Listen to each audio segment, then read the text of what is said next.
আজকে আমি আপনাদের জন্য নিয়ে চলে এলাম আলু ডিম আর ময়দা দিয়ে তৈরি আরো একটি নতুন ধরনের পরোটা রেসিপি।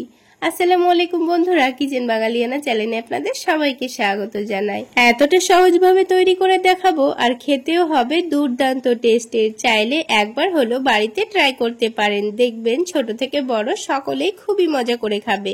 তাছাড়া মাখা বেলার কোনো ঝামেলাই নেই।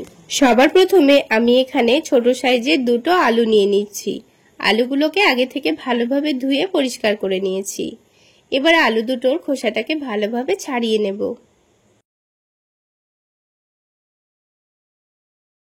আলু দুটোর খোসা ছাড়িয়ে নেওয়ার পর ভালোভাবে ধুয়ে পরিষ্কার করে নিয়েছি।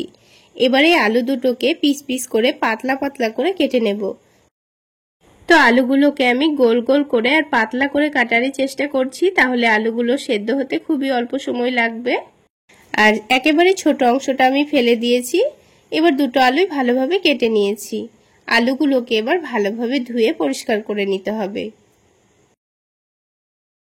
তো আলুগুলোকে ধুয়ে পানিটা ফেলে দিয়েছি। তারপর পরিষ্কার পানির মধ্যে হাফ টেবিল চামচ পরিমাণ লবণ দিয়ে দিয়েছি। এবারে আলুগুলোকে আমি লবণ পানির সঙ্গে 5 মিনিট মতো ভিজিয়ে রাখবো। তাহলে আলুটা আগের থেকে অনেকটাই নরম হয়ে যাবে। এটাকে এক সাইডে রেখে একটা মিক্সিং বোলের মধ্যে এবার দুটো ডিম ভেঙে নেব। আমি এখানে অল্প করে পরোটাগুলো তৈরি করে নেব, তাই দুটো ডিম ভেঙে নিচ্ছি। তবে আপনারা যদি পরোটার পরিমাণ বাড়িয়ে নিতে চান তাহলে এখানে ডিমের পরিমাণটা বাড়িয়ে নিতে হবে। ডিম দুটো ভেঙে নেওয়ার পর এখানে স্বাদ মতো লবণ দিয়ে দিচ্ছি। তারপরে 1 টেবিল চামচ পরিমাণ চিনি দিয়ে দিচ্ছি। তারপর এখানে 1 টেবিল চামচ পরিমাণ সয়াবিন তেল দিয়ে দিচ্ছি। এবার সবকিছু একসঙ্গে ভালোভাবে মিশিয়ে নেব। চিনিটা গলে যাওয়া পর্যন্ত একটু ভালোভাবে ফেটিয়ে নিয়েছি। এবার এখানে হাফ কাপ পরিমাণ পানি দিয়ে দেব। তো আমি এখানে হাফ কাপ পরিমাণ ময়দার পরোটাগুলো তৈরি করে নেব, তাই হাফ কাপ পরিমাণই পানি দিয়েছি।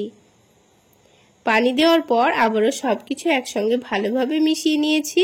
এবার এখানে ওই হাফ কাপ পরিমাণই ময়দা দিয়ে দিচ্ছি। এখানে পরোটাগুলো আমি ময়দা দিয়ে তৈরি করে নিচ্ছি, আপনারা চাইলে ময়দার পরিবর্তে আটাও ব্যবহার করতে পারেন। এবার হ্যান্ড উইক্সের সাহায্যে সবকিছু একসঙ্গে ভালোভাবে মিশিয়ে নেব। তো হ্যান্ড উইক্স দিয়ে ময়দাটা খুব ভালোভাবে মিক্স করে নিয়েছি, আর এই ময়দার মধ্যে কিন্তু একটুও দলা ভাব নেই। এবার এখানে হাফ টেবিল চামচ পরিমাণ বেকিং পাউডার দিয়ে দিচ্ছি। বেকিং পাউডার দেওয়াটা পুরোটাই অপশনাল, আপনারা চাইলে না দিলেও চলবে। বেকিং পাউডার দেওয়ার পর আবারও সবকিছু একসঙ্গে ভালোভাবে মিশিয়ে নিয়েছি। এবার আপনাদের ব্যাটারের কনসিস্টেন্সিটা দেখিয়ে দিচ্ছি। দেখুন, খুব বেশি ঘনও না আবার অনেকটা পাতলাও না। এবারে ব্যাটারটাকে আমি এখন কিছুক্ষণের জন্য সাইডে রেখে দিচ্ছি। এবার অন্যদিকে আলাদা একটা বাটির মধ্যে অল্প করে একটু শসা কুচি নিয়ে নিচ্ছি। তার সাথে অল্প করে একটু গাজর কুচি নিয়ে নিচ্ছি। তার সাথেই অল্প করে একটু পেঁয়াজ কুচি নিয়ে নিচ্ছি। আর ঝালের জন্য কাঁচামরিচ কুচি দিয়ে দিচ্ছি। তবে আপনারা চাইলে কাঁচামরিচটা বাদ দিয়ে গুঁড়ো মরিচও দিতে পারেন। এবার এখানে অল্প করে একটু ধনেপাতা কুচি দিয়ে দিয়েছি। স্বাদ মতো বিট লবণ দিয়ে দিয়েছি আর অল্প করে একটু চাট মশলা দিয়ে দিয়েছি।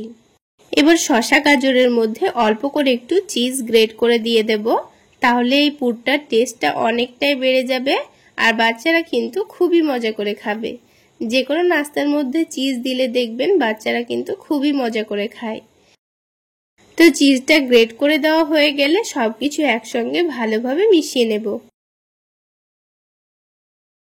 তো এই মিশ্রণটা রেডি করে কিন্তু খুব বেশিক্ষণ রেখে দেওয়া যাবে না, তা না হলে লবণ দেওয়ার কারণে কিন্তু শসা থেকে আবার পানি ছেড়ে দিতে পারে। অন্যদিকে প্যানের মধ্যে অল্প করে একটু বাটার দিয়ে দিচ্ছি। তবে আপনারা চাইলে পরোটাগুলো সয়াবিন তেল বা ঘি দিয়েও ভেজে নিতে পারেন। তো বাটারটা প্যানের চারিদিকে ভালোভাবে ছড়িয়ে দিয়েছি। এবার যে আলুগুলো আমি লবণ পানির মধ্যে ভিজিয়ে রেখেছিলাম সেই পানিটা ফেলে দিয়ে আমি আলুগুলোকে এই বাটারের মধ্যে দিয়ে দেব। তো এখানে আমি আমার পছন্দ মতো কয়েক পিস আলু দিয়ে দিচ্ছি। আপনারা আলুর পরিমাণটা কমিয়ে বা বাড়িয়েও নিতে পারেন। তো আলুটা দেওয়ার পর গ্যাসের ফ্লেমটা একটু বাড়িয়ে দেব। তারপর আলুর নিচের দিকটা একটু হয়ে আসলে উল্টে দেব। তো আলুগুলো নিচের দিকটা হালকা কালার চলে এসছে, এবার আলুগুলোকে উল্টে দিয়েছি। তো সবগুলো আলু উল্টে দেওয়া হয়ে গেলে এবার যে ব্যাটারটা আমি রেডি করে রেখেছিলাম ডিম ময়দার, তো এই ব্যাটারটাকে এখন 2 চামচ নিয়ে আলুর মধ্যে দিয়ে দেব। এমনভাবে ব্যাটারটা দিতে হবে যেন আলুগুলোকে খুব ভালোভাবে কোট করে নেয়। এবার ঢাকনা দিয়ে ঢেকে গ্যাসের ফ্লেমটা লোতে করে দিয়ে 3 মিনিট মতো রেখে দেব। 3 মিনিট পর ঢাকনাটা উঠিয়ে নেব।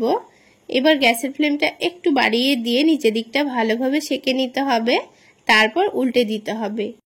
উল্টে দেওয়ার পর একটু চেপে চেপে সেঁকে নিতে হবে যেন নিচের দিকটা খুব সুন্দরভাবে ভাজা ভাজা হয়ে যায়। তারপর এখানে যে সবজির মিশ্রণটা রেডি করে রেখেছিলাম সেটা অল্প করে নিয়ে পরোটার এক সাইডে একটু ভালোভাবে ছড়িয়ে দেব। তো সবজির মিশ্রণটা ছড়িয়ে দেওয়া হয়ে গেছে। এবার এখানে 1 টেবিল চামচ পরিমাণ টমেটো সস নিয়েছি। টমেটো সসটাও সবজির ওপর অল্প করে একটু দিয়ে দিয়েছি। এইভাবে একটু টমেটো সস দিলে কিন্তু পরোটাগুলো খেতে দুর্দান্ত লাগবে। তারপর পরোটাটাকে ভাঁজ করে নিয়ে ভালোভাবে একটু চেপে দিয়েছি। তারপর ঢাকনা দিয়ে ঢেকে আবারও 2 মিনিট লো আঁচে রেখে দিয়েছিলাম। তাহলে চিজটা খুব সুন্দরভাবে মেল্ট হয়ে যাবে।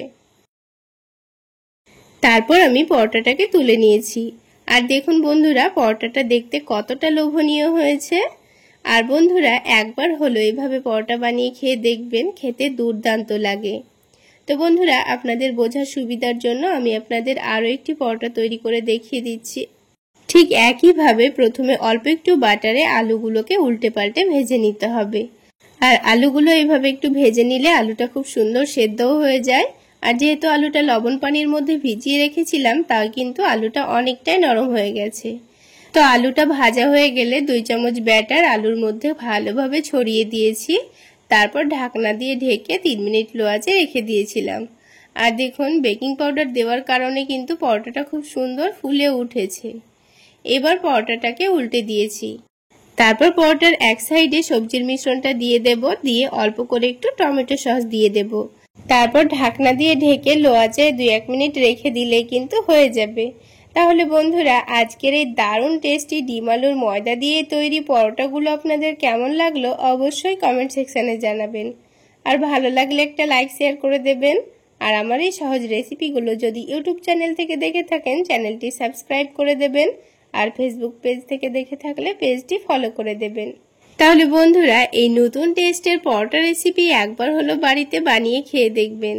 আর আমাকে কিন্তু অবশ্যই কমেন্ট সেকশনে জানাতে ভুলবেন না খেতে কেমন হয়েছিল। একবার হলো বানিয়ে খেয়ে দেখবেন, খেতে দুর্দান্ত টেস্টের হয়। এবার একটা পরোটা আমি আপনাদের ছিঁড়ে দেখিয়ে দিচ্ছি। দেখুন, খুব সুন্দর কিন্তু পরোটাটা তৈরি হয়েছে। আর এর ভেতরের আলুগুলোও খুব সুন্দর সেদ্ধও হয়েছে। তাহলে বন্ধুরা, আজকে এই পর্যন্ত।